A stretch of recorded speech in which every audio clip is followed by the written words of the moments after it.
Contrary to the rumors that you've heard, I was not born in a manger. I was actually born on Krypton and sent here to save the planet Earth. We cannot continue to rely only on our military in order to achieve the national security objectives that we've set. Everybody somewhere between the ages of 18 and 25 will serve 3 months of basic training. We've got to have a civilian national security force that's just as powerful, just as strong. Yes, we can. Obama's healthcare plan will include coverage of all essential medical services. Yes, we can. Obama is a cruel hoax. He works for Wall Street. He's an agent of finance capital. Where did you come up with the number $700 billion? Here's the Treasury spokeswoman's quote. It's not based on any particular data point. We just really wanted to come up with a really big number. To Democrats and Republicans who've opposed this plan, I say, step up to the plate. A few members were even told that there would be martial law in America if we voted no. Secretary Henry Paulson is no George Washington. I don't think anyone questions, Mr. Kashkari, that you're working hard. Our question is who you're working for. Obama pledged that he would resume the Security and Prosperity Partnership talks between Mexico and Canada that President Bush initiated. The old boss is starting to look a lot like the new boss. Robert Gates is going to remain on the job as Defense Secretary for at least a year. Plenty of sources knew about this meeting, told us and others that it was at Hillary Clinton's house, but clearly it wasn't.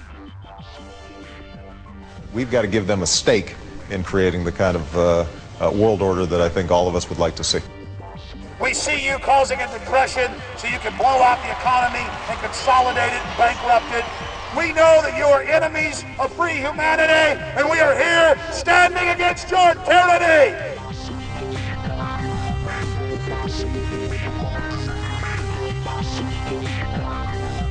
The Obama deception. The truth strikes back.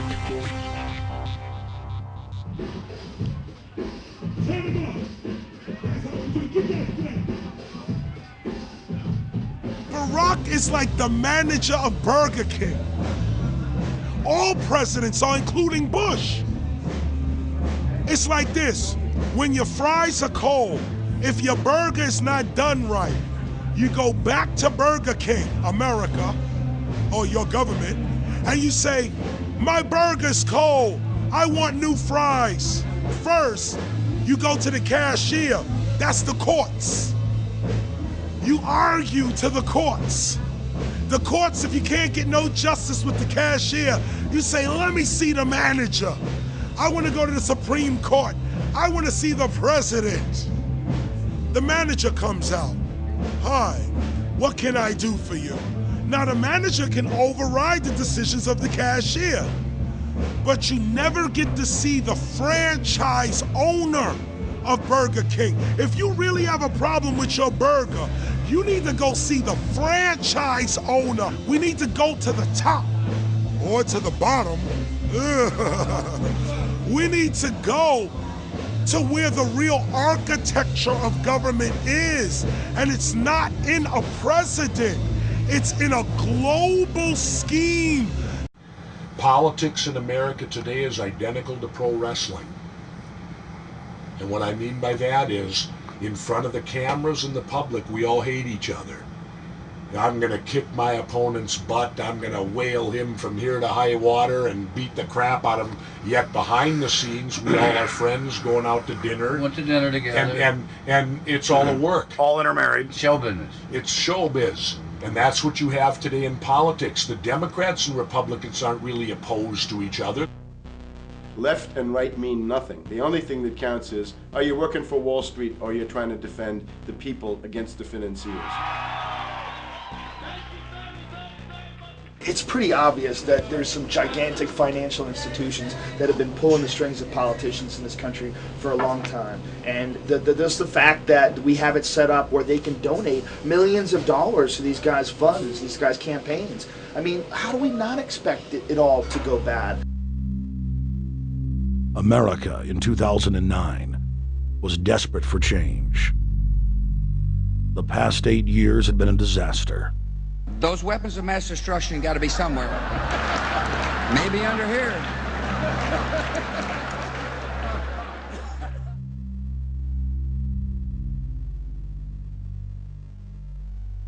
George W. Bush, who had claimed to be a conservative, had tripled the size of the federal government, shredded the Constitution, and destroyed the image of the United States worldwide. Nope, no weapons over there. Endless wars, over 1 million dead Iraqis, and more than 5,000 dead U.S. troops. The Patriot Act, warrantless domestic wiretapping and spying, the end of posse comitatus, the rise of the treasonous North American Union, a deepening recession sliding towards total economic collapse. These factors and other abuses had the American people in a state of panic for their future and the very existence of the United States. The elite were in trouble. The people were beginning to see through their facade, past their front man, and to the ruling elite behind the throne. For the first time in U.S. history, both parties were universally hated. Congress had a 9% approval rating. The globalist agenda had stalled. And then, onto the scene came a man who promised change. Change we could all believe in. Barack H. Obama promised to end the war and bring our troops home fast. He pledged to uphold the Constitution and to stop the federal government from spying on the American people. Candidate Obama told American workers that he was going to get them out of NAFTA and GATT, and he's already breaking those promises. In this film, we will prove that Obama says one thing and does another, and that he works for the very same elite interests that Bush served, the very interest engineering the financial collapse and formation of a dictatorial world government. This film is not about left or right. It is nonpartisan. Our past documentary films are among some of the most damning indictments of George W. Bush and his administration that have ever been made.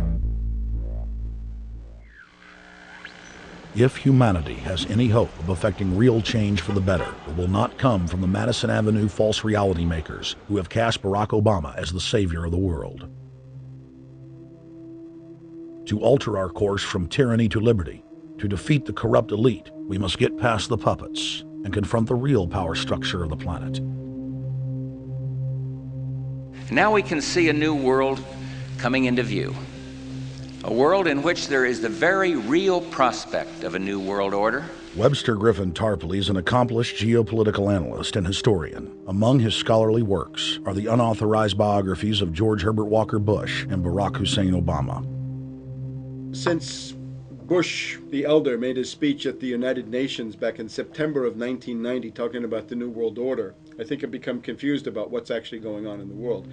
The New World Order is a more palatable name for the Anglo-American world empire. It's the planetary domination of London, New York, Washington over the rest of the world. It's hard to get people to join that or think they have a part in it if you call it the Anglo-American world empire. If you call it the New World Order, then people in India or someplace like that or the European Union might think, well, there's something in that for us too. But that's not what it is. It's the Anglo-American New World Order. It's really the old world order. It's the British Empire morphing into the American Empire. The U.S.-British world empire is what you're going to get. Combines of powerful men have always battled with each other over the levers of power. Gerald Celente is recognized as one of the world's foremost trends forecasters and is the founder of the Trends Research Institute. People that are knowledgeable know that the fight that this country has been waging since its inception is for the central bankers not to take over the country. And that's why people like Andrew Jackson were elected. And that's why people revere people like Thomas Jefferson and others. The takeover has happened, and it's a corporate takeover. Agents of the Bank of England attempted to assassinate President Andrew Jackson on multiple occasions because of his resistance against a private central bank being set up in the United States. And it was something that Abraham Lincoln warned. And this is, by the way, why I believe he was assassinated. This is the Lincoln quote. "The money powers prey upon the nation in times of peace and conspire against it in times of adversity. It is more despotic than monarchy, more insolent than autocracy, more selfish than bureaucracy. I see in the near future a crisis approaching that unnerves me and causes me to tremble for the safety of my country. Corporations have been enthroned. An era of corruption will follow, and the money power of the country will endeavor to prolong its reign by working upon the prejudices of the people until the wealth is aggregated in a few hands and the republic is destroyed." Wall Street has killed Main Street. So I know how unpopular it is to be seen as helping banks right now, especially when everyone is suffering in part from their bad decisions. I promise you, I get it. Up until about the Kennedy assassination and the beginning of the war in Vietnam, the United States is a very powerful engine for world progress. It's the assassinations, the Kennedy assassination, and the others in the 1960s, the beginning of the Vietnam War, and the beginning of the absolute domination of the Wall Street group over every other interest. Nobody else counts except the Wall Street money masters. That has now made the United States into no longer a force for progress, but something very different, often a force for destruction in the world. The military-industrial complex has taken over the country along with the Wall Street gang. If you look also at the people that Obama has put on his appointments list, it's all Wall Street. It's government of Wall Street, by Wall Street, and for Wall Street. There's nobody from heavy industry. There's nobody from the auto sector, nobody from Silicon Valley, nobody from big oil, nobody from defense, no labor, no women, no retirees, no small business, nothing. It's pure Wall Street. The only people who have a voice in Obama's councils are Wall Street finance oligarchs. That's all there is. Nobody else counts for anything under Obama. It's the most extreme Wall Street administration we've ever had. Before his death, President Woodrow Wilson apologized to the public, regretting that he had been deceived by a group of international bankers and the country's financial system had fallen into their iron grip via the Federal Reserve Act of 1913.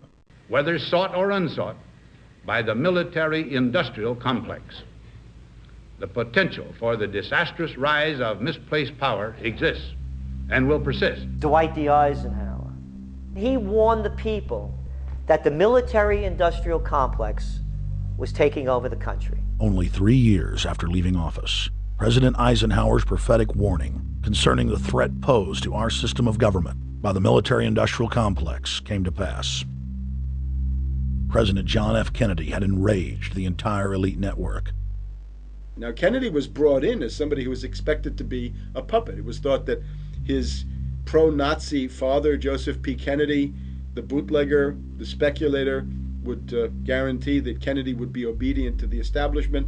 They thought that Kennedy was a sex maniac who could be manipulated through all of this, but it turned out that through his personal suffering, Kennedy had discovered a personal sense of himself which went beyond just being a puppet, and he began to think about things like economic recovery, world peace, having a space program, making deals with the Soviets, cutting the Federal Reserve down to size, and a whole series of other things. Executive Order number 11110, signed by President Kennedy, began the process of abolishing the private Federal Reserve. Kennedy was also pushing for real civil rights reform and had begun the process of pulling the troops out of Vietnam. The last time you had an actual president was Kennedy. The oligarchs took swift and decisive action. When John Kennedy attempted to take the government back from the robber barons, he was brutally murdered. The message to future U.S. presidents and leaders across the world was clear: do as you're told or die. John Fitzgerald Kennedy was the last true president of the United States. And until the globalists are removed from power, we will never have another real one. The other thing about the American presidency you've got to remember is that this is a puppet post. It's automatically going to be a puppet post. The idea that Obama is somebody who's going to come in and exercise real authority when he's obviously been chosen and given everything that he's got by these financiers. Presidents are now little more than corporate pitchmen who take all the political heat, while the controllers remain in the shadows, safe from public scrutiny. Hip-hop icon KRS-One is not just known for selling millions of albums. He has led a tireless crusade against youth violence and has been a strong voice for human rights. If they controlled it before, what makes you think they're not controlling it now? The country was on a verge of revolution. They threw a black man up. Now we like this. They give him the money, they give him the bundling, they give him vote fraud, they give him the media whores, they give him goons, they even have elected officials making threats to put people in jail if they criticize Obama in public. All of this is the mark of a puppet. And that means that he is a puppet, actually more of a puppet than anybody else, more of a puppet than Mrs. Clinton would have been, even more of a puppet than McCain. He's the maximum puppet that we've had certainly since Jimmy Carter. They put a black face on the New World Order, and now we all happy. KRS ain't buying it. In the real executive power structure, the president serves the military-industrial complex. It's self-owned by the international bankers. If there's a revolution, the population just throws out the prime minister or president. The elite stays in power because the public is never aware of who the real enemy is. In Evian, France in 1991, standing before the Bilderberg Group, the apex of the world government power structure, David Rockefeller defined the New World Order as a system of world government serving the international banking elite. For decades, the banker-owned media would attack anyone who dared to warn the public that a dictatorial world government was being constructed right under their nose, and that national sovereignty was being deliberately destroyed. And now, after years of denial, the media and the elite themselves are proudly announcing that not only is world government real, but it is the answer to the financial crisis that they carefully engineered. Suddenly, the Wall Street Journal tells us that the North American Union is here, and that getting rid of the dollar for a common currency with Canada and Mexico is good. The Financial Times of London, published by a member of the Bilderberg Group, crowed that a dictatorial world government had been kept in the shadows for our own good, and that it was now time for it to emerge from behind the curtains of national security. White House Chief of Staff Rahm Emanuel stated on record that they can't let this crisis go to waste. You never want a serious crisis to go to waste. And what I mean by that, it's an opportunity to do things that you think you could not do before. And Henry Kissinger, who gave Barack Obama his first job out of college, told national television that the economic collapse was a great opportunity to bring in the New World Order. He went on to say that Barack Obama was the perfect person to sell it to the world. But he can give a new impetus to American foreign policy, partly because the reception of him is so extraordinary around the world. I think his task will be to develop an overall strategy for America in this period when really a new world order can be created. It's a great opportunity. It isn't just a crisis. In June of 2006, our team traveled to Ottawa, Canada, to gather intelligence on the shadow government's agenda for the coming years. I think that's the Queen. Investigative journalist and best-selling author Daniel Estulin had been tracking the Bilderberg Group for more than 16 years. His moles inside Bilderberg informed him that the elite were planning to first run the price of gas up to $150 a barrel, unimaginable in 2006. He also reported that after suckering the middle class back into the stock market, the group was going to implode the subprime mortgage market and destroy public confidence. Well, one of the things that we're getting from this afternoon's conference. This morning conference was about the energy crisis, the price of oil. The afternoon conference, which started about 4 o'clock, 4:30, they were talking about one of the American delegates, I wasn't told who exactly it was talking about the the concern that the American citizens have had with the housing prices going down, so they're not investing that money. So what they needed to do is they needed to create the illusion that everything is going well. So what they're going to do over the next year and a half, is to bring the market back up to 1998, 1999 levels. They're going to get all the suckers to invest whatever little money they have left over, and that's when they're going to make the economy bottom drop out. They need to destroy the economy because as we're running out of oil, when people don't travel, at least that's what they're saying, when people don't travel, when people don't have money, they don't travel, they don't spend any money, which means you don't waste a lot of oil and natural gas. That's the afternoon's So how does conversation. this source, I mean, just ballpark, I mean, so you have the sources of... Well, actually, there are two people who are members of the Bilderberg Club. It's actual members that are... They're members of the Bilderberg Club who for years and years and years have been going and participating in all the conversations, and they've always been dead on, always. And last year they said the oil prices are going to go up to 150. At the time it was 39, went up to 76, basically doubled. If it doubles again, it's going to be back to where these people They attack Iran, it will it not? Year after year, Estelin and other reporters like Jim Tucker are able to report on future events with stunning accuracy, all because they know the agenda of the Bilderberg Group. The Bilderberg Group sits at the top of the world power structure. 125 of the richest and most influential individuals on the globe make up its membership. From Istanbul, Turkey to Chantilly, Virginia, we have tracked the elusive Bilderberg Group. Bilderberg always insist on a media blackout. By June of 2008, we had already figured out that Barack Obama was the elite's puppet of choice.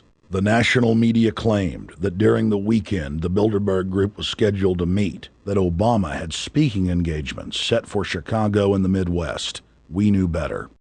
In a classic bait and switch, the Obama campaign told the press corps to get on Obama's campaign plane, and that Obama would join them on the flight to Chicago. Campaign staff then slammed the door shut. The fawning press had been shanghaied as Obama's campaign aircraft lifted off without Obama. Robert, why were we not told about this meeting and that the senator wouldn't be on our flight until the doors were shut and we were about to taxi to take off? Again, we had a desire, Senator Obama had a desire to do some meetings. Others had a desire to meet with him tonight in a private way, and that's what we're doing. We set up these meetings. They're being done tonight. Again, Is there more than one meeting? Is there more than one person with whom? I'm not going to get into all the details of the meetings. I don't know that I've got a ton more different answers for all of your questions. Obama wasn't going to Chicago. He had a meeting to attend, a secret meeting. Initially, it was believed that the secret meeting took place at Clinton's Washington, D.C. home. Obama's spokesman denied that, but won't confirm where the former rivals met. He also declined to comment on their topics of discussion. For a day and a half, the mainstream media engaged in a wild goose chase, trying to find out where Hillary and Obama had gone. 3 cover stories later, the corporate press had to admit they had no idea where the 2 candidates had gone. And to this day, Clinton and Obama aren't talking. Plenty of sources knew about this meeting, told us and others that it was at Hillary Clinton's house, but clearly it wasn't. In 2008, the trail led us to the Westfields Marriott Hotel, right outside Washington, D.C. We just flew into Washington, D.C. We're driving to the Westfields Marriott. Tomorrow, the hotel's closed throughout the week into the weekend for the Bilderberg Group meeting. We're going to check in the night before. They're going to kick us out tomorrow. So we're going directly into the belly of the beast. The hotel will be filled with at least 5 spy agencies: CIA, Defense Intelligence, Mossad, European Union security. We checked into the Westfields Marriott 48 hours before hotel guests were scheduled to be thrown out ahead of the annual meeting. The building was nestled in the heart of the military-industrial complex, with the National Reconnaissance Office and Raytheon just a stone's throw away.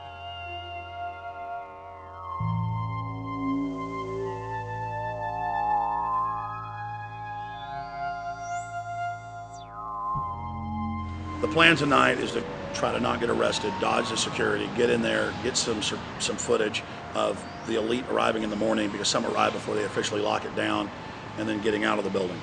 That's our plan. I'm also going to be getting a call by a international syndicated radio show, Coast to Coast AM with George Norrie, and all week he's getting briefings from me every night about things as they develop.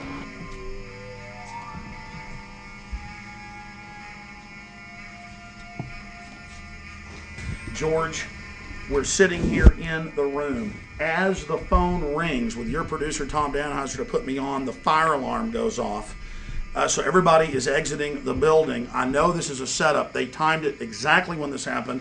Open the door. I want them to hear the fire alarm. Open the door.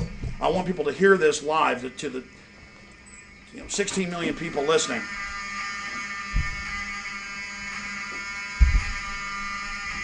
George, do you hear that? Now, they're going to use this as an excuse. The Westfields Marriott, right outside D.C. in Chantilly, they want to use this to flush us out of here. They're very upset. Everybody that covers Bilderberg, I was detained 2 years ago, interrogated, screamed at. They said Bilderberg was upset about me, wanted to stop us. This is guaranteed. Everywhere we go, we're followed. We have another hotel across town as a base of operations. They were there questioning us, getting in our faces. We're being followed everywhere. I need everybody's support right now. I pray to God they don't try to set me up. They may have tried to concoct this as some way to say, look, they didn't leave during a fire drill, assessing me knowing I would stay and do the interview. But again, the moment the phone rang with Tom Danheiser, the moment the phone rang, the guys answered it, I'm standing there, the alarm goes off. It's going off right now. The guests are exiting the hotel out there. Of course, there's no fire. This is just absolutely insane. I noticed, too, that there was over 100 security people here today, but tonight we got back and it was a total ghost town, and this is what's insane. We have a security guy walk up to us 30 minutes ago, about 25 minutes ago, before this happened, and said, "What are you guys doing?" We said, "We're just walking around checking out the artwork in the hotel," which we actually were admiring it, but we were also going around getting some footage. And they said, "Well, no cameras allowed." We said, "Fine." And then he said, "Yeah, we had somebody do a fire alarm a few weeks ago, and me and Rob, my camera guy, were on. Why is he telling us about a fire alarm?" I forgot that part, George. These bastards have done this. I don't know how. They're planning to try to set us up or something, but this is incredible. We are here in the middle of this right now, George.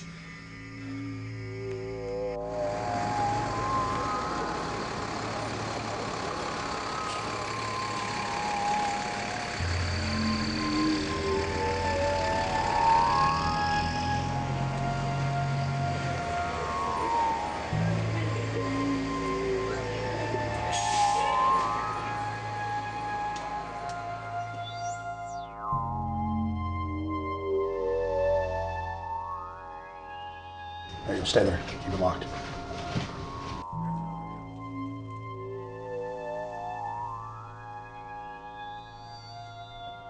Let's go. Let's get out of here now, Richard. Don't screw around anymore. We got out of here on exactly the right time. Is this the way out? Yeah.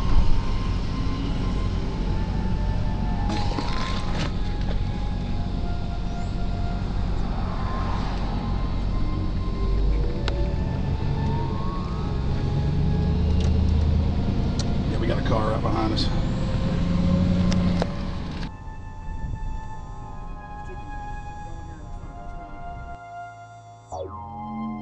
You made about, what, 5 turns and 6 turns, the same car's following us?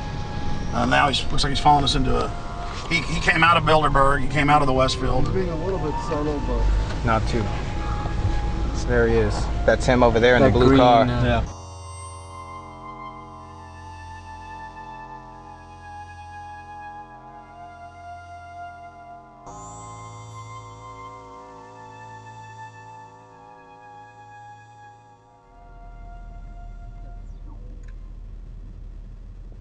We're headed back to the Marriott here in Chantilly, Virginia, the scene of Bilderberg 2008. We successfully infiltrated the last day and a half inside, got out with some great stuff. We've been tailed, and now we're going back to cover the dignitaries, the elitists, as they arrive. And right now is the prime time for them to start arriving for the next 3-4 hours. We took about a 30-minute break. I'm sure we missed a few, but it doesn't matter. Because we've got scores of people that just organically are listeners, info warriors that are out here taking action.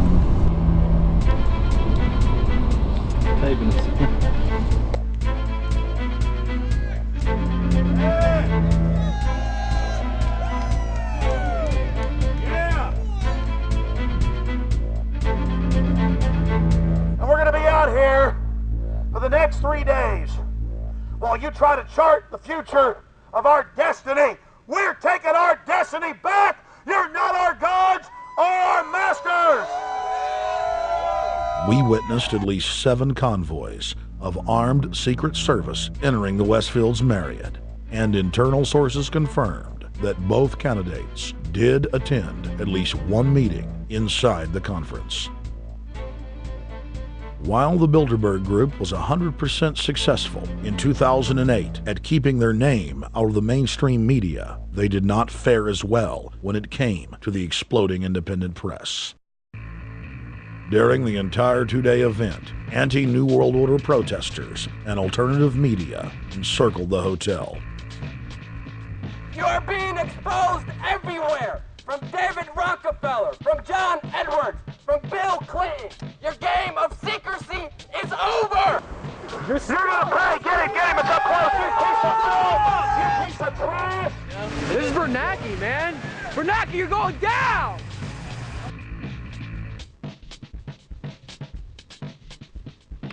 Obama, we know you're here, Obama. You cleared your schedule for the next 3 days. We know you're in Virginia. Arch criminals! New World Order scum! We are not your slave scum! Brave Americans came from all over the United States and bullhorned the main conference hall at close range as the global power brokers schemed inside. You are criminals!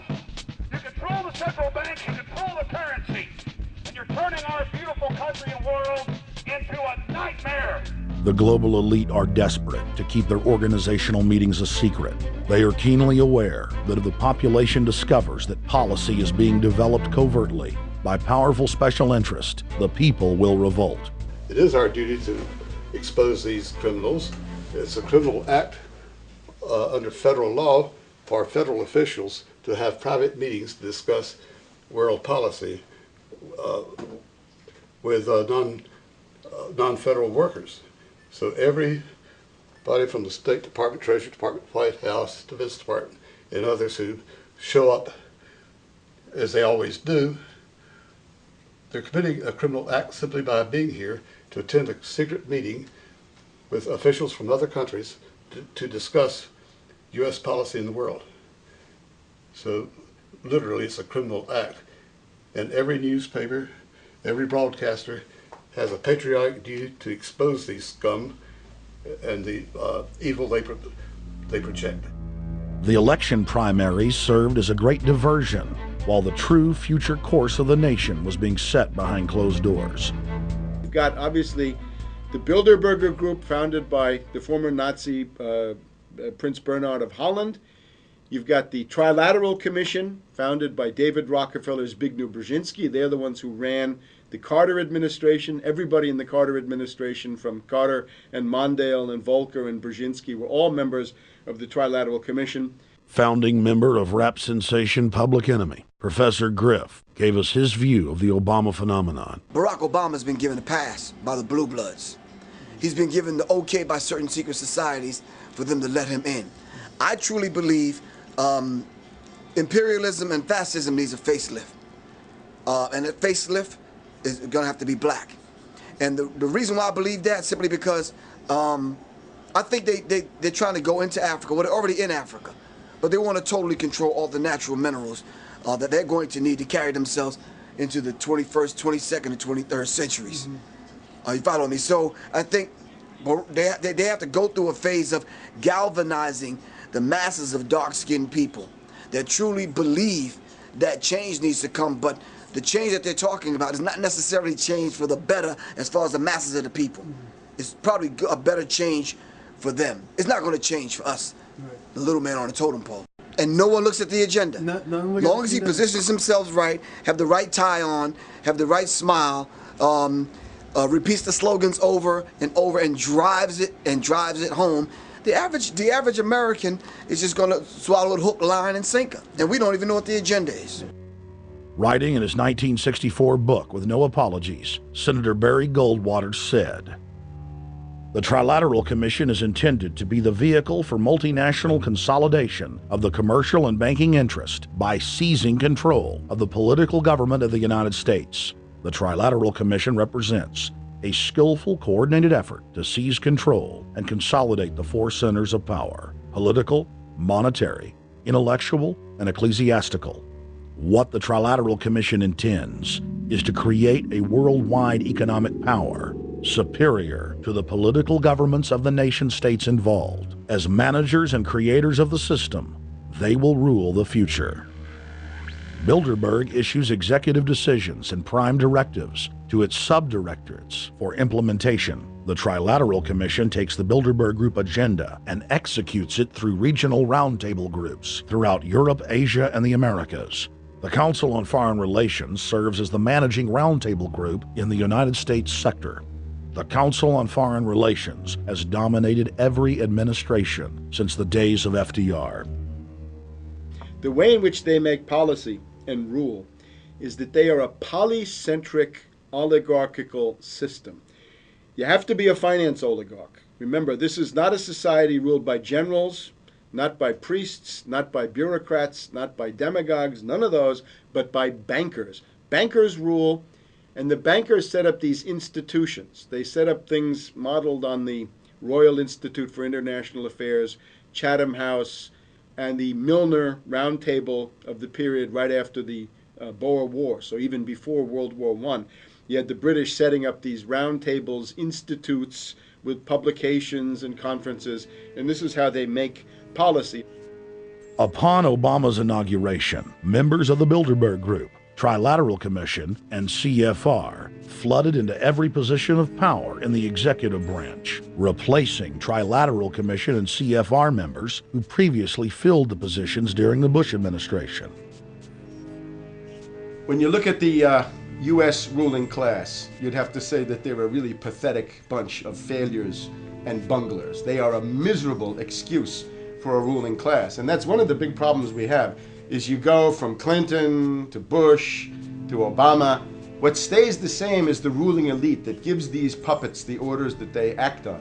And these orders are wrong-headed, let's say, to say the least. They're basically bankrupt. They're going to lead to the collapse of this civilization. What they're doing is using the existence of the United States as a formerly powerful nation state to act out their Wall Street fantasies of world domination and maintaining their capital structures and maintaining their system of looting. And this can't be done. So the basic question is, they've hijacked our country and you got to take it back from them. You've got to drive Wall Street out of the government, and at that point you'd have a reasonable chance of getting back to prosperity and some kind of peace and order in international affairs. We had a chance to speak with economist and author George Humphrey. They have created a power elite, and we're not talking about the millionaire down the street. You can't even be a member of their club unless you're a multi-billionaire.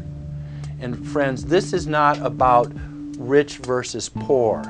This is about a very, very small handful of the worst criminal element on this planet, manipulating and destroying the good people of this nation and of this world. About this Obama with change. Look at the people he's put in to mastermind the economic recovery.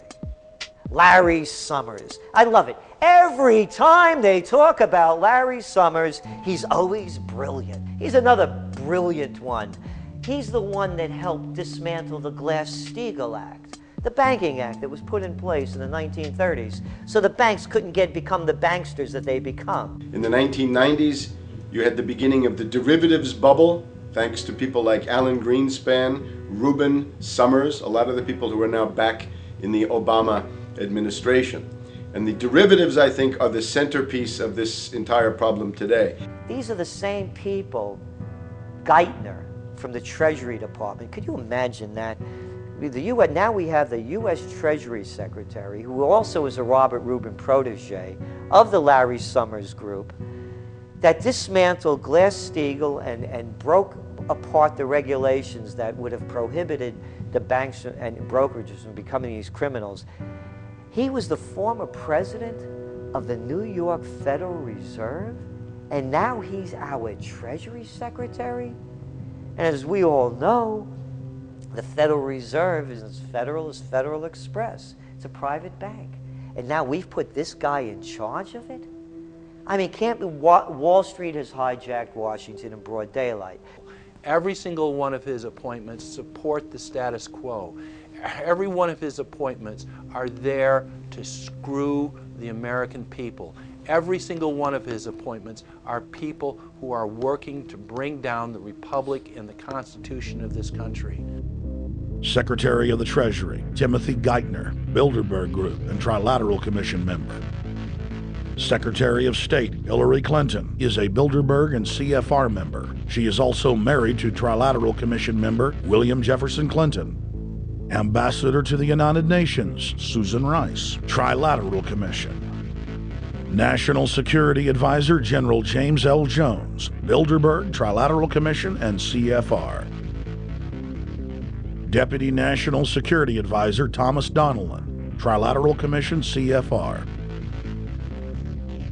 Special State Department Envoy Henry Kissinger, Bilderberg Group, Trilateral Commission, and CFR.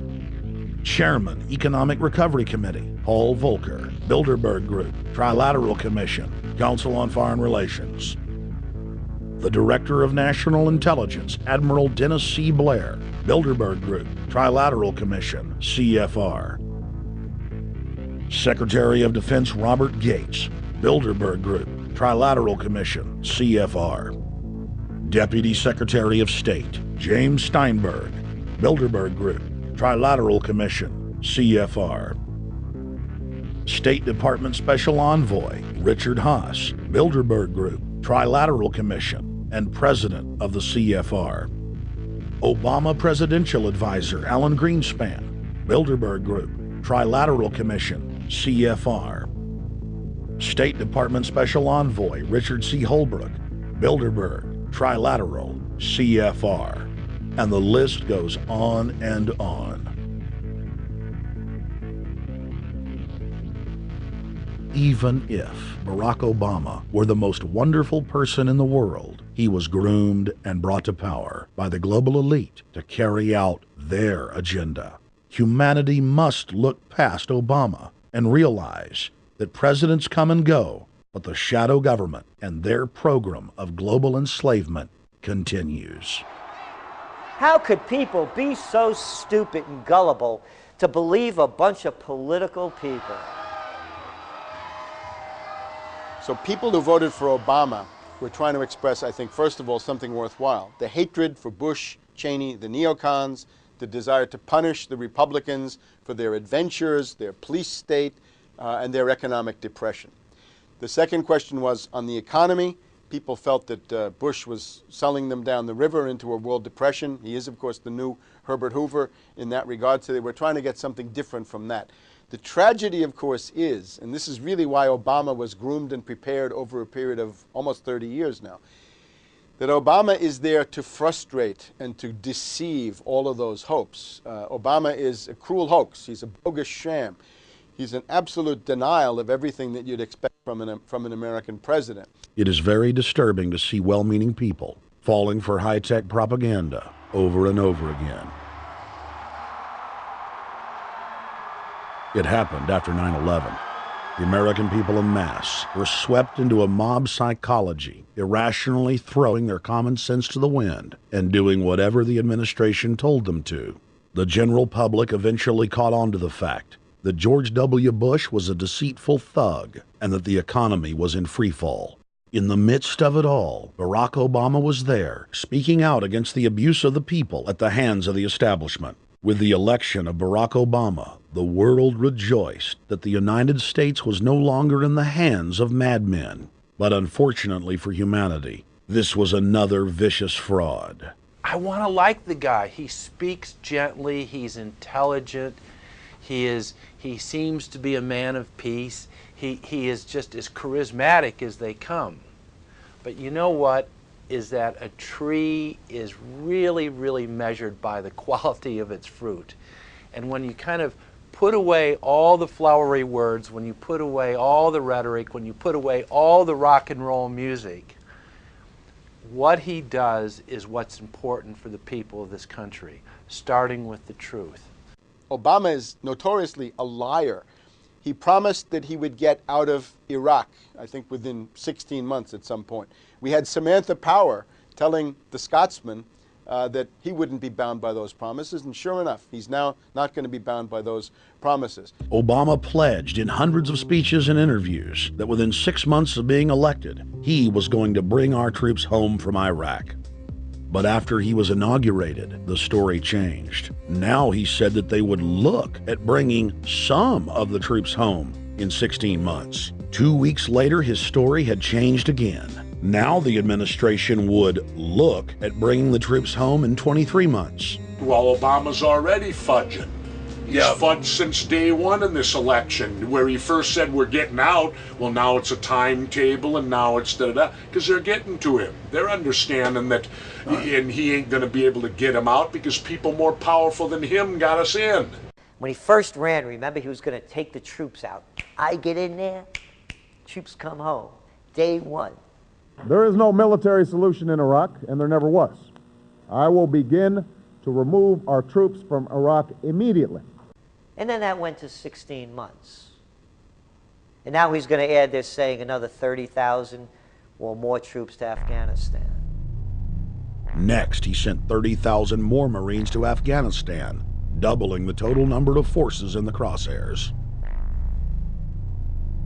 Barack then announced that he was going to move missile systems into Eastern Europe to encircle Russia. But after all, what should we expect after he kept Bush's Secretary of Defense Robert Gates? The outcome of this policy is if you're constantly meddling near the Russian borders with these fascist creeps, IMF, NATO agents like Yushchenko of Ukraine, or Saakashvili of Georgia, or these Kaczynski twins in Poland, or various collections of people in Latvia, Lithuania, Estonia, you're tied to these gangsters, and if they decide to start a war, that rapidly escalates into thermonuclear World War III. This is worse than the neocons. Bush and Cheney never got as far as Brzezinski, Soros, and the other people running Obama. Barack Obama swore that he would vote to repeal the Patriot Act, but then he voted for its reauthorization. Obama decried the Bush administration's illegal warrantless wiretapping of the American people. Then he voted to legalize it. Obama pledged that he would filibuster any attempt to give retroactive immunity to the telephone companies, the telecom companies, except he then turned around and voted for that bill. Most people don't know, for example, that he voted to reinstate the Patriot Act and more government wiretapping. Candidate Obama told desperate factory workers in speech after speech that he was going to renegotiate NAFTA and GATT to make it more fair for American workers. It is absolutely true that NAFTA was a mistake. But then his campaign was caught sending out memos to top corporate leaders, telling them not to worry and that it was just campaign rhetoric. We had Obama saying, you know, I'm against free trade. I don't like NAFTA and all those free trade sellouts. We had Austin Goolsbee going to the Canadian diplomats and saying, don't mind him. He's just popping off. That's just election era rhetoric. Doesn't mean anything. Presidential candidate Barack Obama was publicly criticizing the North American Free Trade Agreement in a bid for votes, but privately telling Canadian officials not to worry about it. He said that he was going to bring us peace in the Middle East. He said that he was going to bring us transparency and a balanced economy. He said that he was going to not have lobbyists. He said he was going to clean up government. He said he was going to work for the environment. And point by point by point, within the first month of his inauguration, he has lied and deceived and cheated the American people. The people of the United States and the world were filled with hope that Obama was the real deal when in his first week in office he signed an executive order supposedly closing Guantanamo Bay and other secret prisons. Then the press actually had a chance to read the executive order and were shocked to find that the executive order only said that Obama was thinking about closing Guantanamo in a year. But worst of all, the executive order continued the practice of rendition, which the LA Times called secret abductions. They don't know. They think that he's signed off immediately on closing Guantanamo, but he's allowing prisoners now to be taken to foreign countries and not knowing where they're sending them and to be tortured in foreign countries. They don't know that they kept that provision in there. Obama is now continuing the practice of secret arrest, secret prisons, and most importantly, indefinite detention without trial. When a British High Court said that it was preparing to release secret British and U.S. torture orders that prove that the Bush administration was ordering personnel to systematically abuse detainees, Barack Obama threatened to cut off all U.S. intelligence ties to England. To add insult to injury, he stated that the program was important to national security, not only endorsing Bush's crimes, but continuing them. Obama voted for a reinstatement of the Patriot Act. And by his early deeds already, again, as we saw with the issues of retention, he's willing to send people that have been charged with nothing to be tortured to so-called get the truth out of them. If the makers of this film attempted to cover all of Obama's lies, this documentary would never be released because there are new ones every day. So in the interest of time, we're going to cover one more big one. Barack and his handlers made the cornerstone of his campaign, keeping lobbyists and donors out of his administration. Within hours of being elected, Obama did a 180 and filled the White House and federal government with lobbyists and donors at all levels. Obama picked William Lynn, the top lobbyist for Raytheon, to fill the #2 position at the Department of Defense. Timothy Geithner, former president of the private Federal Reserve Bank of New York, was picked by Obama to be Secretary of the Treasury. Geithner promptly crammed the Treasury Department full of lobbyists, like his chief of staff, Mark Patterson, formerly the top lobbyist at Goldman Sachs. Obama appointed top lobbyist to the Saudi royal family, George Mitchell, as the lead Middle Eastern envoy. Obama appointed the king of Wall Street lobbyists, Leon Panetta, to head up the CIA. Obama tapped Tom Daschle, top lobbyist for healthcare firms, to run the Department of Health and Human Services, and the list goes on and on. Then, 3 weeks into his administration, Obama launched a new lie, more outrageous than the previous. With Academy Award-level conviction, he said that he was upset about the banker bailout, which his own chief of staff, Rahm Emanuel, another former Wall Street executive, had engineered. Obama said that he had signed an executive order capping the CEO's salaries of those who had taken the bailout money. There was just 2 problems. All the major banks and brokerage firms were exempt, and the new order only dealt with any future bailouts. And those were to be on the honor system. What gets people upset, and rightfully so, are executives being rewarded for failure. AIG, Bank of America, and Citigroup, which have received billions in bailout money, don't fall under this plan. Only banks negotiating future agreements with the government will be restricted. But this appears to be built on an honor system, and White House Press Secretary Robert Gibbs had a hard time explaining how enforcement would work. Well, let me get, I will get clarification from Treasury on that. Generally speaking, this is already the biggest liar and the biggest disappointment that we've seen in recent history. And again, qualitatively beyond the rather low standards set by Bush the Elder and Clinton in terms of delivering on promises. Bottom line, Obama is a fantastic actor and an even better liar. His track record is clear. He has done the opposite of everything he told the people he would do. They'll make up one lie after another. And if you believe these people, knock yourself out. I don't believe a word they say. Within 1 month of the passage of the first banker bailout bill, the press reported that over $5 trillion had just disappeared out of the U.S. Treasury. By December, the amount of money that had been stolen had reached $8.5 trillion. The leadership of both political parties circled the wagons and would not discuss where the money had gone. In the Fed! Informed Americans protested the private Federal Reserve System at all 38 of their regional governorship offices. Arrest Bernanke and Paulson! Arrest all the criminals that stole the banker bailout money! It was refreshing to see people standing up against the real power structure, not being distracted by the elite's frontmen like George W. Bush and Barack Obama. We traveled to Dallas, Texas to cover We the People taking on the real enemy. Hey, I want to talk to the workers up there on the parapet. The ones smoking cigarettes that just jumped back. You're with the American people, we know that. But understand, ask the workers inside. You're not in a federal government building. You're in a private Federal Reserve that uses that name as a fraud. That'd be like if my first name was Federal Reserve Jones. I'm still not the federal government.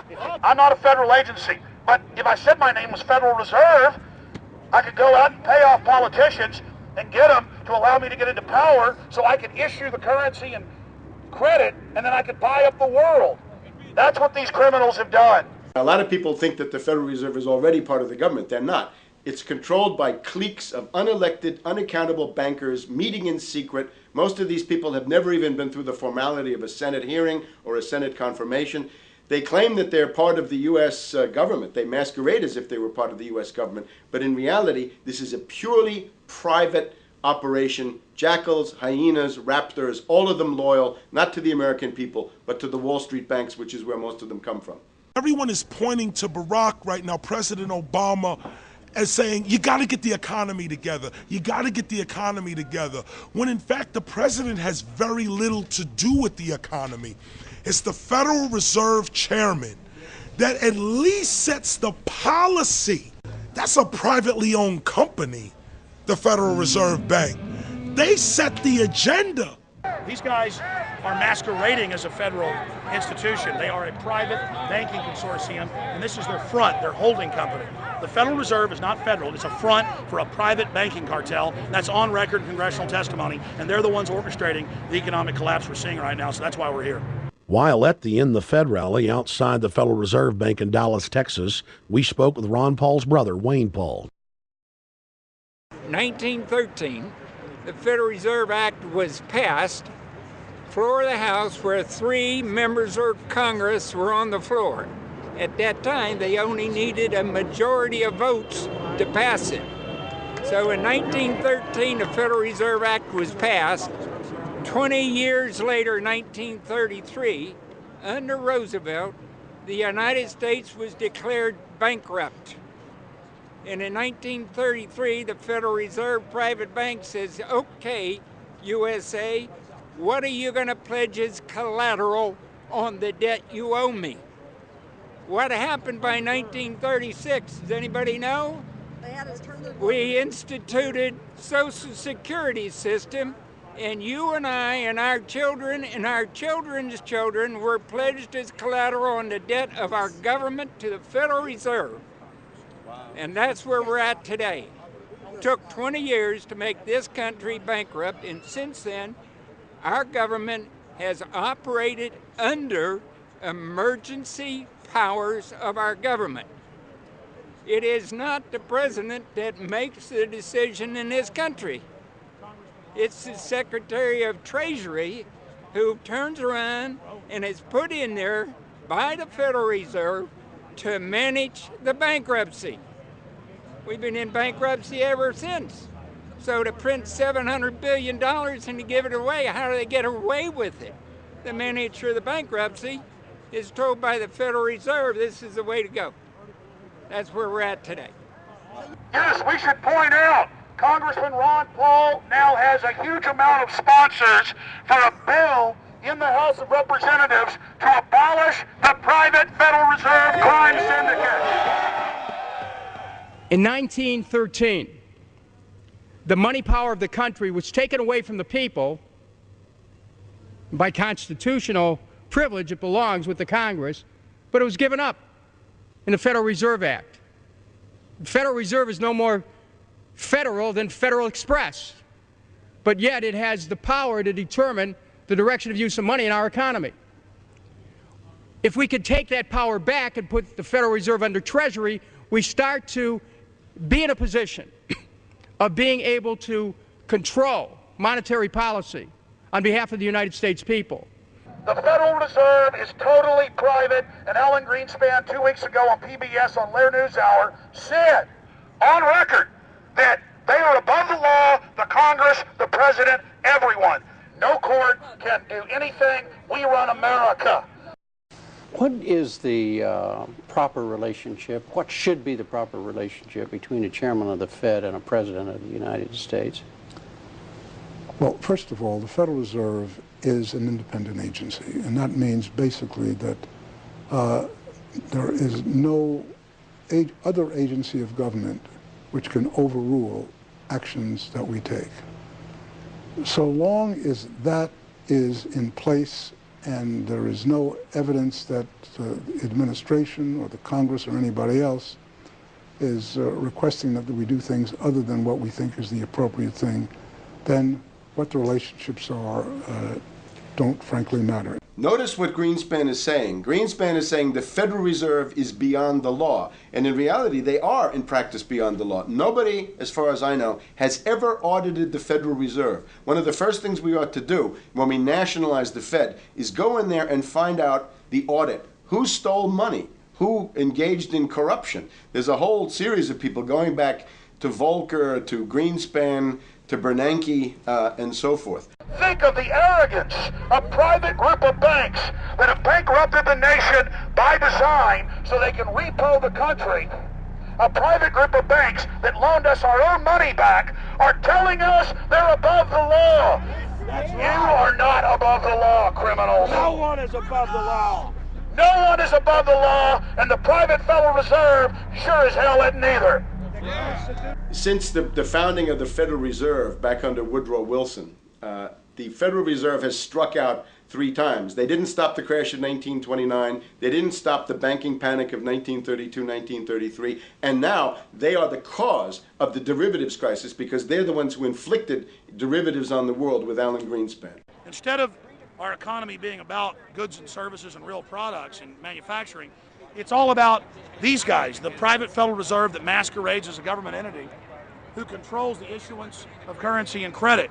They're the ones that have cut off the liquidity in the market. They told us have a debt-based economy. Then they cut it off once they get us under their thumb and implode the economy so they can consolidate it. And that's what they're doing right now. I mean, it's in their own documents, it's in their own statements. They claim, give us unlimited power, give us trillions of dollars with the Baker bailout bill that's already $5 trillion, not $850 billion as they say. And we'll get the economy going, but they're hoarding the money and buying up other banks that aren't part of the Federal Reserve, buying up insurance companies, buying up roads, infrastructures, media empires, defense contractors. What the banks do is they implode an economy by cutting off credit, and then once things really fall to a low, and they know the low because then they buy everything up and start then putting more money back into the economy, and then they build it back up. So they build us up and then shear us, build us up and shear us. And they're getting ready. All over the world, they're always shearing some country, imploding it. Comes out in their own IMF and World Bank documents. That's just the foreign arm of the same cartel. And these are the people who claim to be the saviors of the economy, the people who have created every important crisis in the past 100 years, the Federal Reserve. So it's illegal, it's unconstitutional, and it's a failure. And I think the failure is what everybody can see right now. Yeah, what they do is they make you think Clinton's evil in running things. Then, oh, Bush will save us. And then, oh, Bush was evil. Now we'll be saved by Barack Obama, but he's just a puppet. But as we get deeper into this phase, when they implode the economy, they have all the money and all the control. But they also like to pose as the savior. So Obama is meant to be the savior during the Depression, and he'll save us with a 1 million person, he said, is bigger than our military, domestic spy force, a 3 million person environmental spy force. So giving people these jobs to be government bureaucrats and spies to go out and manage the other 290-something million Americans. And so this is classical fascism. The communists also do it. Any vertically integrated command and control authoritarian system does this. So they're openly following what the same group of banks did in Germany, Russia. It's in the Communist Manifesto to have a private central bank because the private central bankers actually wrote the ideas that they had Marx and Engels put out. People go, well, why would the banks want communism? It doesn't exist. They rape us, they consolidate us, they put us into work brigades, they make us slaves, and they say it's a people's paradise. Look at it, boy, you're really doing good. And then they transfer all the wealth of the nation offshore. The globalists are outside all the nations. That gives them safety, and they play countries off against each other. And so that's what we're facing and dealing with. And so they're bringing in classical, hardcore tyranny in the U.S., but we have the internet. We've grown our numbers. The alternative media has exploded. That's why they're trying to move in to shut down and regulate and tax the web, but it's too late for them. They're playing in the 19th century, 20th century rules. It's 21st century, the century of resistance to tyranny. And so it's going to be one hell of a fight with the people and free humanity on one side and the New World Order on the other. And every one of you out there counts, needs to be involved in this fight like nothing you've been involved with before, because this is life and death. Everything depends on exposing these people. Everything depends on showing the people that this is the New World Order, this is the criminals. We're dealing with the king rats here, the people that are carrying out tyranny worldwide. And either they fall or we fall. Either worldwide darkness and a new age of tyranny and oppression and with a scientific overlay, or a new age of liberty and freedom and a new renaissance. The choice is the people's out there. Okay, we can tell you what's going on. You can check it out for yourself and find out it's true. But don't wait. Investigate now. Get involved now. Go out there and reach out now. We don't have time. If you're looking for the solution, look in the mirror. Look right into the mirror, because you out there, men, women, old, young, black, white, doesn't matter. It's going to be up to you if they win or if liberty succeeds and the people have a chance of having any future. These are cold-blooded eugenicists. These are cold-blooded people who think they're God, think that they're our masters, that think that we're animals. These are the guys that funded Lenin and Stalin and Hitler and Mao. These are the guys, it's all on record, that bankroll this stuff. They are hardcore vicious, and they must be resisted. You're watching the Obama deception. We're going to go right back to the film in just a minute.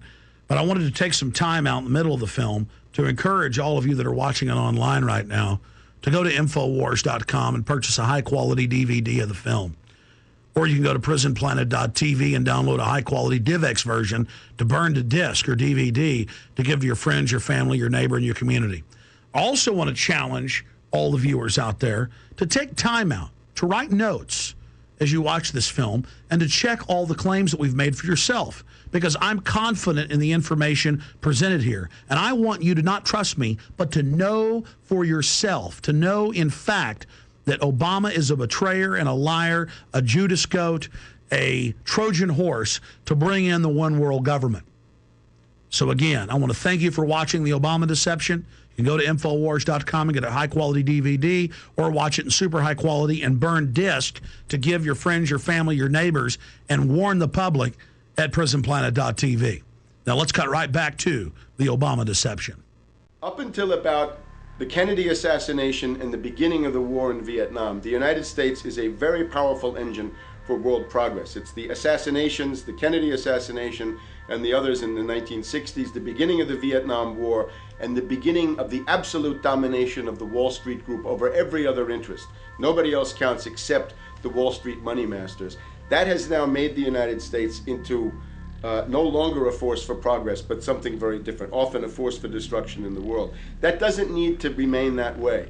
The interest of the American people is to fight to take your government back from Wall Street and make the United States a force for progress in the world, which we easily could do if we could just break the power of the people behind Obama. The main banks of Europe, which were started by Adam Weishaupt and Rothschild, the Banque Nationale de Paris, the Bank of England, the Bank of Italy, have all financed the messianic and war leaders of the last 200 years.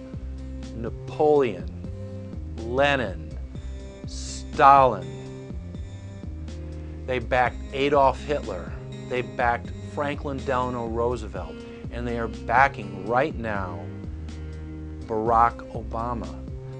The banking cartel had established a beachhead in 1913 through the Federal Reserve Act.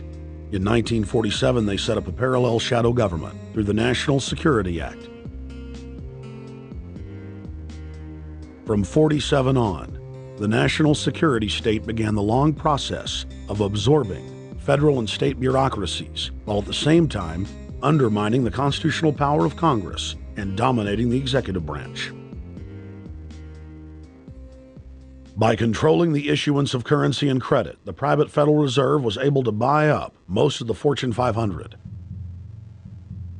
And if a company wouldn't sell, the bankers would unleash federal regulators to run them out of business. Private central banks in Europe, the United States, and England took taxpayer money and loaned it at over 30% interest to third world nations. The bankers would then bribe the leaders of those countries not to pay back the loans. Their third world puppets would sign agreements stating that when the country defaulted, the banks would be given all the natural resources and infrastructure of the once sovereign lands. But worst of all, the countries would pledge future taxes paid by the people in perpetuity as profit to the private banks. By the year 2000, there were few nations that had not fallen to the designs of the money power. The globalists were now ready to start their final phase of world government takeover, the destruction of the Western nations' economies. To carry out their final takeover, they first removed banking regulations like the Glass-Steagall Act in the late 1990s. This allowed their front companies to issue unlimited credit to the world and to set up colossal Ponzi schemes, the likes of which the world had never seen. The scams were advertised by the controlled corporate media as completely legitimate.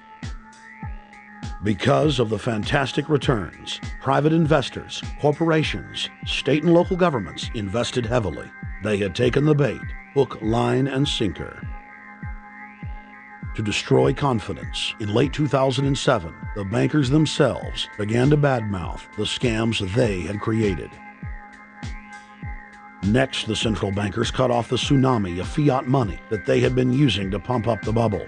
When Congress and the public refused to write the finance oligarchs a blank check, the bankers began to engage in financial terrorism. They said that the world would go into another Great Depression unless their demands were met, further destroying confidence.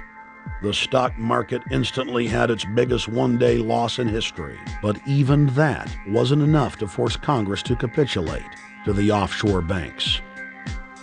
Senator Inhofe of Oklahoma and Congressman Brad Sherman of California, amongst others, told the world that the entire Congress had been threatened with martial law by the White House and the Treasury Department if they didn't pass the so-called banker bailout bill. The only way they can pass this bill is by creating and sustaining a panic atmosphere. That atmosphere is not justified. Many of us were told in private conversations that if we voted against this bill on Monday, that the sky would fall, the market would drop 2,000 or 3,000 points the first day, another couple thousand the second day, and a few members were even told that there would be martial law in America if we voted no. That's what I call fear-mongering. Unjustified. The final version of the bill was kept secret from the Congress until minutes before the vote on October 3, 2008. The Federal Reserve had promised total transparency, that every dime would be accounted for. To Democrats and Republicans who've opposed this plan, I say, step up to the plate. Let's do what's right for the country at this time, because the time to act is now. To prevent the possibility of a crisis turning into a catastrophe. After its passage, the public learned with horror that the bill was really a financial coup d'etat by Wall Street. The bill didn't just give $700 billion to the banks. It was a blank check. And as of February 2009, $9.7 trillion has disappeared into a black hole. Within 24 hours of its passage, Secretary of Treasury Henry Paulson said they were no longer going to use the money to unfreeze the mortgage market by buying bad debt. We went to Congress. Illiquid assets look like the way to go. As the situation worsened, the facts change. I will never apologize for changing an approach or strategy when the facts change. Paulson has, in the meantime, admitted that the subprime mortgage crisis is not the cause, really, of the breakdown of the entire world banking system and the bankruptcy of most of the banks in London and in Wall Street. He said, oh, we're going to buy up toxic assets, but we're not going to worry about subprime mortgages. What he's talking about is derivatives. Derivatives are the center of the crisis. He went on to say that where the money was going was a secret. I believe that banking institutions are more dangerous to our liberties than standing armies. If the American people ever allow private banks to control the issuance of their currency, first by inflation, then by deflation, the banks and corporations that will grow up around the banks will deprive the people of all property until their children wake up homeless on the continent their fathers conquered. The issuing power should be taken from the banks and restored to the people, to whom it properly belongs. Thomas Jefferson, 3rd President of the United States. Secretary Paulson came in with the Vice President and Fed Chairman Bernanke and made all these assurances that there was absolutely a critical, immediate need to get rid of the corrosive derivative products, all the different names for this, ubiquitous, sub-S retraded credit default swap, blah, blah, blah, blah. Okay? But they talked about them as though they knew what the hell they were. You got the money and you immediately said, what items, what auction? Now, the Treasury just basically cut that out of the bill. And what we have here is a situation where banks are hoarding the money that they're getting from the TARP. They're using the money to purchase other banks. And all of a sudden, the Treasury sent a signal to the banks, forget about it. We're going to give you the money that you want, and you do what you want with it. Unless you direct it specifically, it's not going to happen. I don't think anyone questions, Mr. Kashkari, that you're working hard. Our question is who you're working for. Throughout its passage, President Bush and Senator Obama worked in tandem to get Congress to pass the bill without even having time to read it, despite the fact that in major polls, 98% of the American people were against the bill. The leadership in both parties were for it. And I really want to commend Barack Obama, because as we were involved in the this and that and different provisions of the bill to persuade people, he really gave them confidence that this was the right decision for the American people, even though it wasn't, in our view, a great bill for them to vote on. I want to take a particular moment to also thank an individual who's not here, and that is Barack Obama, who made numerous calls not only to all of us, but to members of our caucus, and helped us gather the votes on the Democratic side to pass this legislation. Bank heads then bragged to the press that they were hoarding the bailout money and using it to buy up smaller, healthy banks and insurance companies. Their plan was working like a charm. Next, the central bankers loaned the federal government back $787 billion of our own money at interest for President Obama's so-called stimulus package. And just like the banker bailout, Congress was given less than an hour to read the 1,070-page plus stimulus bill. Barack Obama, who had pledged on the campaign trail to wait 5 days before a bill could be voted on so that the Congress and the people could have a chance to read it, said that the stimulus was too important and it had to be passed before anybody could see it or read it, or the crisis would turn into a catastrophe. Doing little or nothing at all will result in even greater deficits, even greater job loss, even greater loss of income, and even greater loss of confidence. Those are deficits that could turn a crisis into a catastrophe, and I refuse to let that happen. After its Friday passage, in gangster fashion, President Barack Obama took a 4-day vacation and said that there was no rush to sign it. The spending bill was really a takeover bill, designed to further federalize the states and to pay off rich donors that had donated to both parties. As the world slid deeper into depression, the bankers celebrated the fire sale that they had created. I believe the phrase burdens of the office is overstated. Yeah, it's kind of like, why me? Oh, the burdens, you know. Why did the financial collapse have to happen on my watch? It's just pathetic, isn't it? Self-pity. And I don't believe President-elect Obama will be full of self-pity. With their access to unlimited fiat capital, they could now buy up sectors of the world economy not already controlled by them. For over a century, the Anglo-American establishment had worked to bring the world system to this point. Artificially engineered global bankruptcy. In an address before the Trilateral Commission in June of 1991, David Rockefeller laid out the elite's ultimate goal. The supranational sovereignty of an intellectual elite and world bankers is surely preferable to the national autodetermination practiced in the last centuries. Now that the bankers were holding the world hostage, they issued their ultimatum. The only solution to restart the global economy would be to set up a planetary government ruled by a new Bank of the World, a Bank of the World owned and controlled by them. Suddenly, hundreds of prominent publications announced the solution, the people's only salvation. Time magazine, in an article titled "The New World Order," said that the new super bank would control the world's currencies and set interest rates, and that the new bank would, quote, knock the heads of bad countries like the United States. At a meeting of central bank heads and finance ministers dubbed Bretton Woods II, the plan for world government was unveiled by the very bankers that had engineered the collapse. Formerly sovereign countries would now pay their taxes directly to the banking cartel. Hundreds of new carbon taxes, controlling every facet of human activity, would only be the beginning.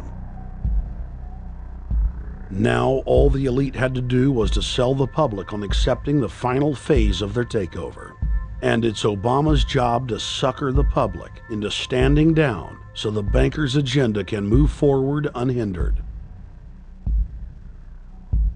Never before in U.S. history has the media gotten behind a president like they are behind Obama.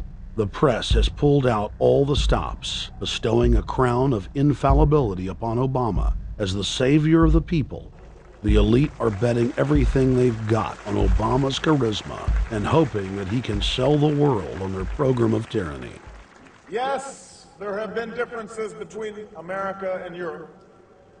No doubt there will be differences in the future.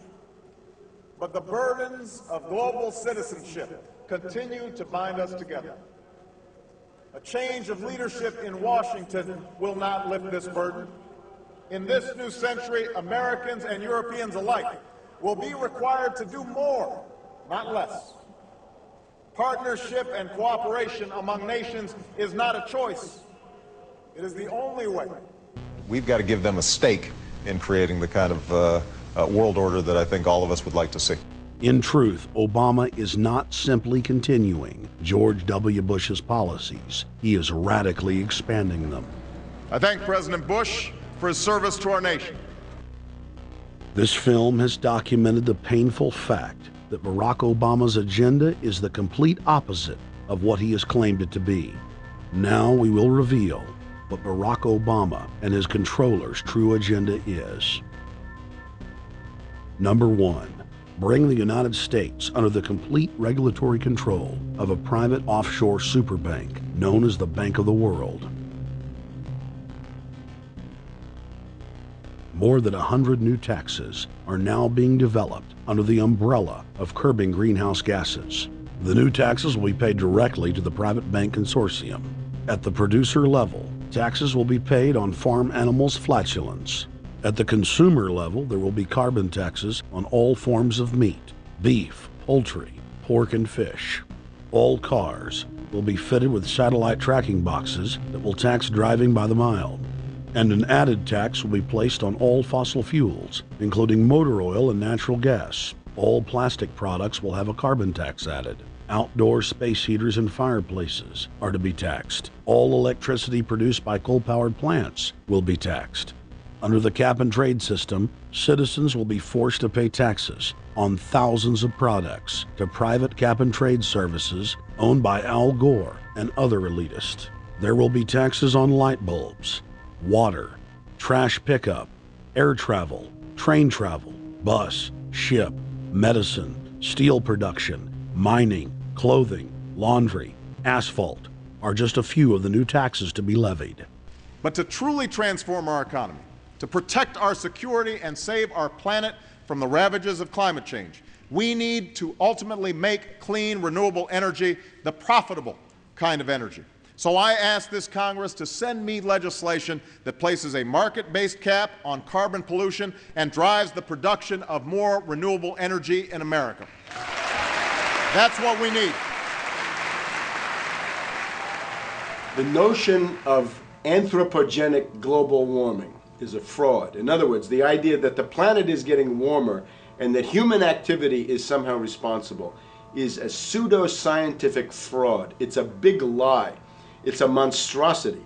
Remember the Nazis, they had race science, race hygiene. They said Aryan blood is different from any other kind of blood. This was, of course, idiocy, a fantastic piece of nonsense. Today, we got something similar. Global warming caused by human activity, and the answer to that is carbon tax plus cap and trade, according to the wishes of Al Gore, Prince Charles, and basically the entire world banking community, the world oligarchy. What they're trying to do with that is to perpetuate the current system where bankers rule the world, financiers rule the world, and the rest of us get the crumbs from the table. But remember, if you try to put on cap and trade and a global warming carbon tax with the idea that you're going to save the polar bears, what you're going to do is destroy human society. You're going to cause genocide on a massive scale. The deaths will be measured in the hundreds of millions and indeed in the billions. Just the idea of global warming means that there'll be no development for Africa, no development for the poorer parts of Southeast Asia, and no world economic recovery of any kind ever in our entire lifetime. So it's important to expose and fight the pseudo-scientific fraud of global warming. One more point about this. You don't need a climatologist to know that this stuff is a fraud. I'm a historian. I can tell you, in the last 1,000 years, we had a period of very warm temperatures called the medieval warm period, where all kinds of grapes and semi-tropical stuff was growing very far into the northern hemisphere. That was about 1100, 1200. It happened to correspond with an all-time maximum of sunspots. Right now, we can say that we're going into another maximum period where there'll be some warming, but we're well within the limits of the medieval warm period. About 1600 to 1650, there was an ice age in northern Europe. The North Sea was filled with ice. The German and Dutch ports and the English ports were filled with ice. That corresponds to an all-time minimum of sunspot activity, the Spörer minimum and the Maunder minimum. So this has largely got to do with solar activity. We can see that other planets, not just the Earth, are warming slightly as a result of increased solar activity. But we're well within the minimum. So what the oligarchs claim to be an open and shut scientific case is a piece of pseudo-scientific nonsense, and it should be rejected. Number 2, the social engineers are fully aware that the Obama craze will wear off quickly. So they are racing to put in place the most oppressive police state control grid in human history. 20,000 battle-hardened regular Army troops are now being deployed to patrol the streets of the United States.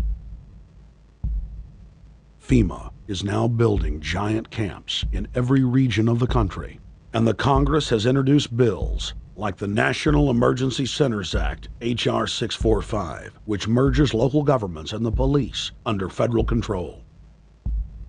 And as we all know that have watched these things, they're ready for the riots.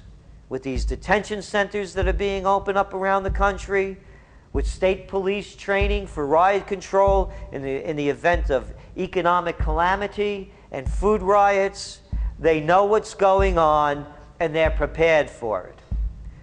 So people better also prepare for it themselves. Anyone that's not prepared for what's going to happen, they deserve what they get, because there's enough information out there pointing to the problems, and they should take all precautionary actions.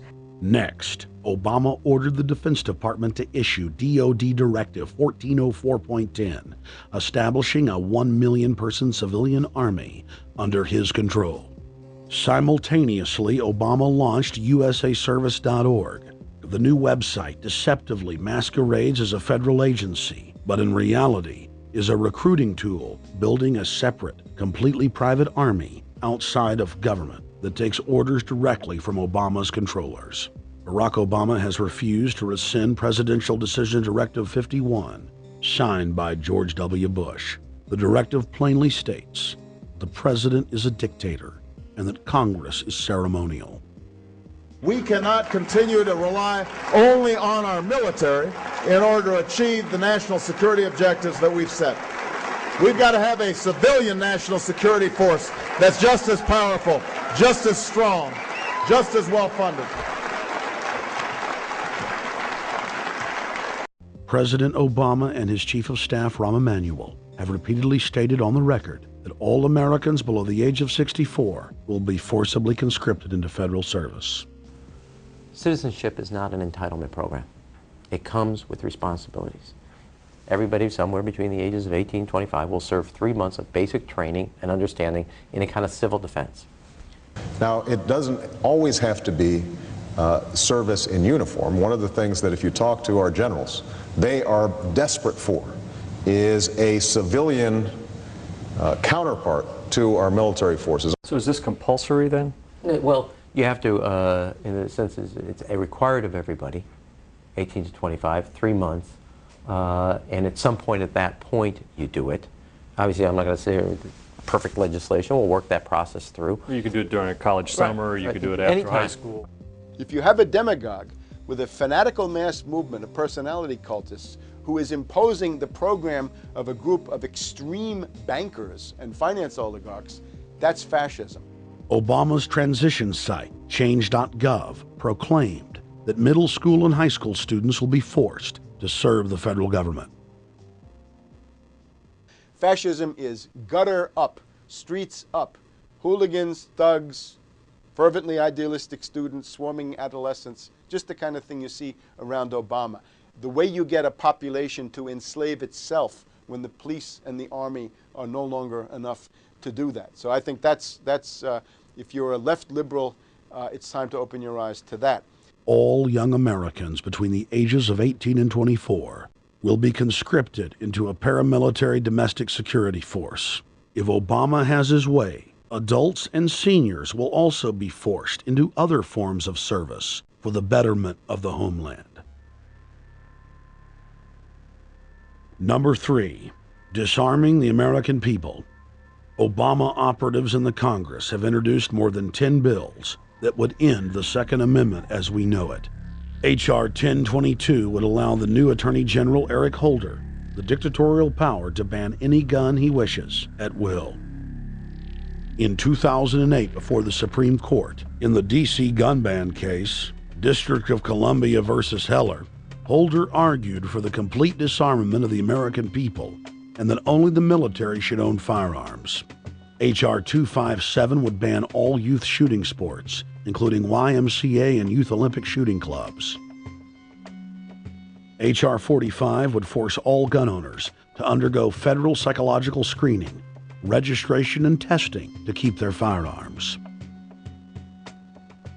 White House Chief of Staff Rahm Emanuel has proposed the extrajudicial banning of any American on the fraudulent no-fly list from owning any firearm.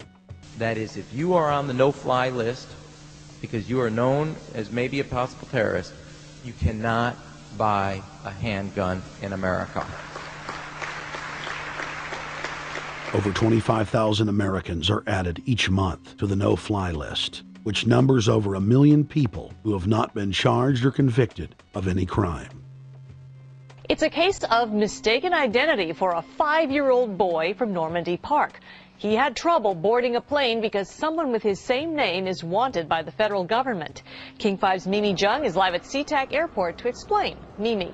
Lori, it's hard to believe that a 5-year-old could be considered a threat, but that's exactly what happened here at SeaTac last week when Matthew Gardner showed up for a flight to LAX. Then they fly on charter. As 5-year-olds go, Matthew Gardner is about as harmless as you can get. But when he and his mom checked in for their flight at SeaTac last week, Matthew was considered the criminal. If you're on that no-fly list, your access to the right to bear arms is canceled because you're not part of the American family. You don't deserve that right. There is no right for you if you're on that terrorist list. And even though this Matthew Gardner is only in kindergarten, TSA workers still conducted a full-blown search. They searched all of our belongings. They took everything apart piece by piece. Nadia Counter says it wasn't easy being treated as a possible threat to national security. I picked up my child to give him a hug and tell him, it's okay, we're doing fine. And they reported to me that I was not allowed to touch him. He was a security risk, and they had to research me to make sure that I had not obtained any materials from him. Number 4, massive restrictions on the First Amendment guarantee of free speech. The President, Congress, and the FCC have announced plans to not only curtail speech on talk radio and newspapers, but to also regulate speech on the internet through the Orwellian-named Fairness Doctrine. The Obama machine is also pressuring Congress to pass draconian hate speech laws that will eviscerate the First Amendment. Number 5, they plan to further federalize health care so that the government can dictate what kind of care citizens receive. Modeled after the British system, this includes rationing care and restricting what procedures the handicapped and elderly are eligible for. Number 6, Obama is already pushing to expand the Department of Defense budget and to station more U.S. troops overseas to encircle Russia, China, Iran, as well as setting up bases in Africa under the pretext of humanitarian aid, and dominate and occupy Africa through AFRICOM. So we're taking your phone call, seeing what you think of Barack H. Obama. Is he a Judas goat? Is he a front man? Is he a betrayer? Let's go to Anthony in Georgia. Anthony, what's your take on Barack Obama? They put the face of Barack Obama as part of their public relations because it's like in the old folk tales about vampires. A vampire cannot force his way into somebody's house. It's against some kind of metaphysical law. So the vampire has to persuade the resident of the household to open the door and invite him in. So they're going to look at the peephole at Barack Obama, which looks like them and appears to be on their side. They're going to say, okay, here's my ally. Let me open the door and let me let this person in.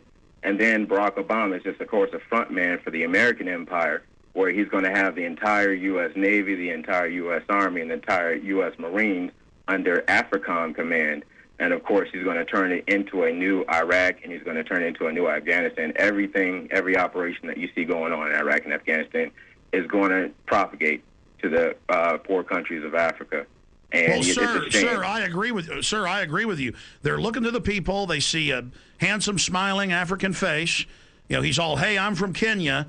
And then it's a total bait and switch. But it's the same thing here in the United States where they would get sellout Native American chiefs to sell out their people. This is the oldest trick in the book. And he can also pacify the most downtrodden minority groups in the United States. And he's saying, hey, get ready for sacrifice. Get ready to lose your standard of living. They're like, yay, I love Obama. They could never get away with this with a John McCain.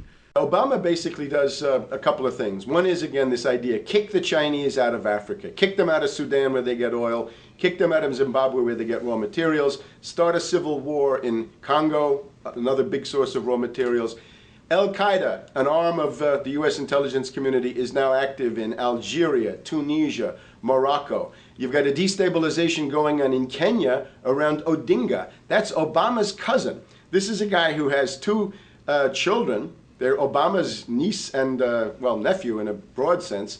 And one of them is named Raul, and the other one is named Winnie, after Winnie Mandela, who did the necklacing and political assassinations in South Africa. So this Odinga is essentially a CIA destabilizing operation in Kenya, and he's got a Odinga Islamic Alliance to crush the Christians in Kenya, but this also reaches into Ethiopia, it reaches into Uganda, Congo, Tanzania, and a whole bunch of other countries in that region. So all of Africa is a battlefield in flames between the U.S. and the Chinese, with Obama leading the charge to kick the Chinese out for geopolitical reasons. Number 7, radically expand federal control over family farms and ranches through the Animal ID and Premises ID system.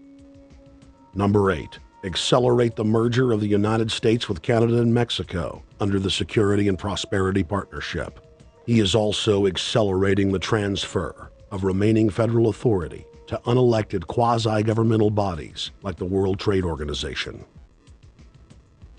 Number 9, Obama must convincingly play the part of the president and convince the people of the United States that the buck actually stops with him. This is critical to the globalist master plan because in 4 to 8 years, Obama must take the blame, as Bush did, for the New World Order's horrific agenda. At that point, the elite will put a new puppet in the ceremonial seat of power and build him up as the savior, only to tear them down again. And so the process is repeated over and over. For their program to work, it is essential that the people not learn that the presidency is now nothing more than theater, because if they did, the people would stop looking at the pawns and start looking for the king. Through this system of deceit, the elite's criminal agenda can continue forever because the people waste all of their political energy debating the media spectacle instead of investigating the globalist agenda. Number 10, it's Obama's job to sell the public on globalist policies that aren't in the people's best interest. But the overlords have many salesmen.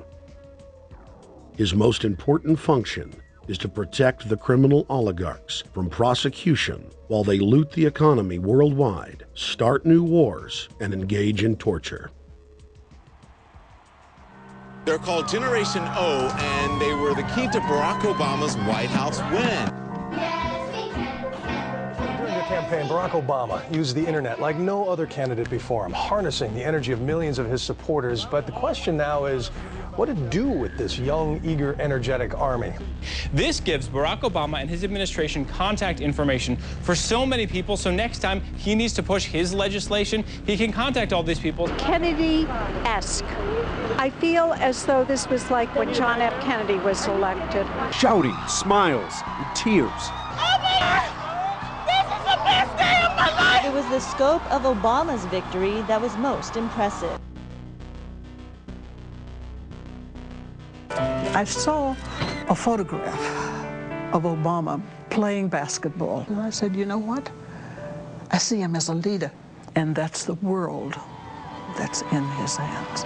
Own a piece of history, commemorating the day the world changed forever. His confident smile and kind eyes are an inspiration to us all. In summation, Barack Obama is a Madison Avenue created fad. All of the crazed Obama worship, being pushed by the corporate media, is scientifically designed to capture the public in a net of peer pressure mass euphoria. If the New World Order can just distract the public for a few more years, the elite can finish constructing their police state control grid. Now, a lot of times, we don't want to know the issue. Right. We don't want to know the issue. We feel, what do you call this thing where you get this false sense of gratification, but because a black man is in office, everything's going to be all right.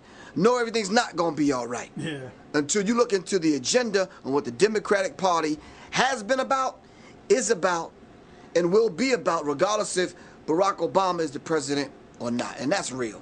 Barack Obama is the perfect Trojan horse. He makes the people feel like they finally have a place at the table, even as he betrays them. I won't have to worry about paying my mortgage. Oh, it's such a blessing to see you, Mr. President. Thank you for taking time out of your day.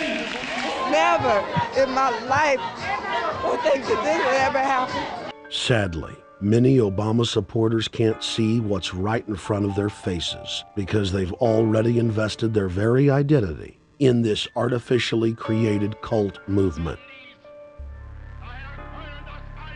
Throughout history, it has happened over and over again. People turn their intellect over to cult of personality mass movements, and it's happening again. The evidence presented in this film is documented fact, and those that ignore what history has taught us do so at the peril of us all. As frightening as the information in this film is, there are many things we can do to stop the globalist agenda dead in its tracks. First, we expose the cult of Obama for what it is, a sad hoax. Next, realize that we are all being propagandized 24/7. Investigate all information for yourself, be it political parties, the media, or this film. Be aware of the tricks that the elite use, like the staging of false flag terror attacks and other crises. Rediscover the Constitution and Bill of Rights. Promote a culture of true liberty. There is a reason the internationalists are attempting to destroy the sovereignty of all 50 states. They know it is one of the biggest threats to their domination. The federal government has been completely hijacked by foreign interest, and more than 25 states have recognized this fact and are moving to block the New World Order at the state level by declaring their 10th Amendment powers. But most important of all, there is a huge awakening taking place in the United States and across the world against the globalist agenda. Free people everywhere are joining together and saying no to corruption and tyranny and no to world government. This is the center of endurance, and endurance is what wins wars. Not how many people you kill, but how long can you endure. George Washington lost almost every battle he had, but he endured. He out-endured the British, and that's how the battle was won, endurance. And each and every one of you watching this, every single one of you, is just as important as the people who were our founding fathers, as that you are just as important as the Sons of Liberty who met in the 1770s to philosophize about freedom, to philosophize about a republic, to philosophize about a truly free country with a republic. There's 1 billion people on the planet. It only takes one to change it. Are you the one? There may be everybody in your classroom bugging out. Your whole school may be on fire with kids wilding, bringing guns at, but are you the one? Nature has a way of abundance. Nature puts out a lot of stuff looking for the one.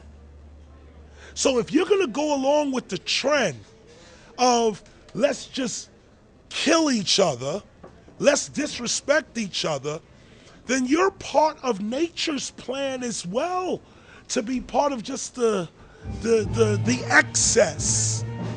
But if you think more of yourself than just being the excess, you'll do more for yourself. Are you the one? Everybody's not gonna make it, but you have an opportunity to save yourself. Well, we don't have to look back thousands or even hundreds of years to see how dangerous this present day situation is. We can look back to Bolshevik Russia. We can see the takeover by the Bolsheviks talking about the people's revolution, talking about the positive change. And Lenin came in and then Stalin. The fact is that over 40 million Russians between 1925 and 1940, good Russians, people who were Christians, people who had their own businesses, people who were educated, they were exterminated because they had their own business, because they were educated, because they believed in God's law. We can look over at Germany. Germany was in a very, very terrible economic situation, and this very charismatic leader called Adolf Hitler comes in. He makes the roads good, and he promises a better life for the people. And within 10 years, you see a completely nationalized, centralized, dictatorial situation where millions and millions of people were exterminated. And then we can go to Maoist China. Mao came in, he promised change, he promised a better life, and within 5 years, 60 million Chinese were exterminated. They don't teach that. They don't teach that in the schools these days, and it wasn't that long ago. And I pray to God that this will not happen in the United States. And the way it won't happen is if you and your friends and all of us together take action to say no. This country is too precious. It's too wonderful. It's too good of a place to lay down as a victim. Greatness could arise once we break the shackles of the government that's holding us back. One thing America has more than any other country is an entrepreneurial spirit.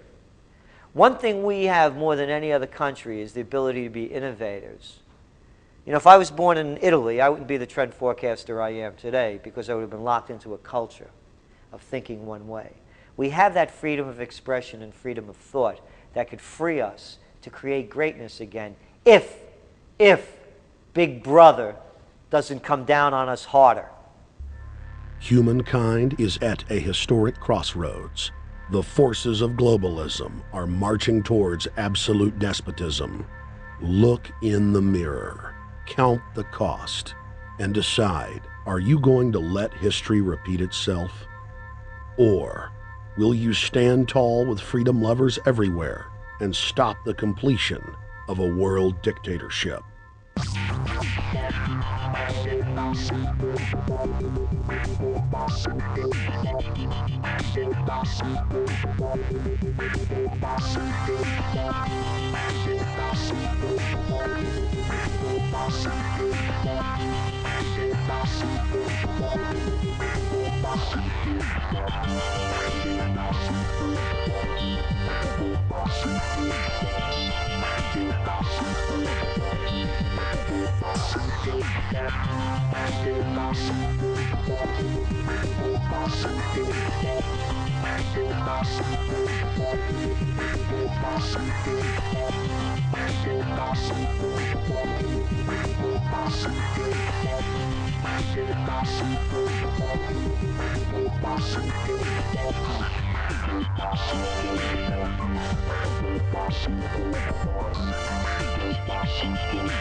Thank you for watching The Obama Deception.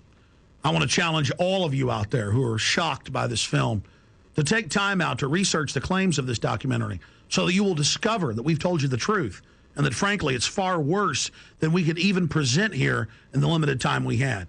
And once you find out the claims in this film are true, I want to ask you to do the only thing you can do. Spread the word. Warn your friends and family, your neighbors, about this deception, about this betrayal. We have to warn the people that Barack Obama, despite his fancy teleprompters and his silver tongue, is nothing more than a New World Order frontman, a pitchman, selling you tyranny. Please get the high-quality DVD at Infowars.com. Make copies of it. Get it out to people. Wake them up. Let them know the threat. Let them know what the New World Order and the global banking system is doing. Download high-quality copies at prisonplanet.tv. Whatever you do, get the truth out to the people. Because as Thomas Jefferson said, all that evil men and tyrants need to flourish is that good men and women do nothing. So we cannot stand here idle while this treason is taking place, while this betrayal is unfolding. Thank you so much for watching The Obama Deception.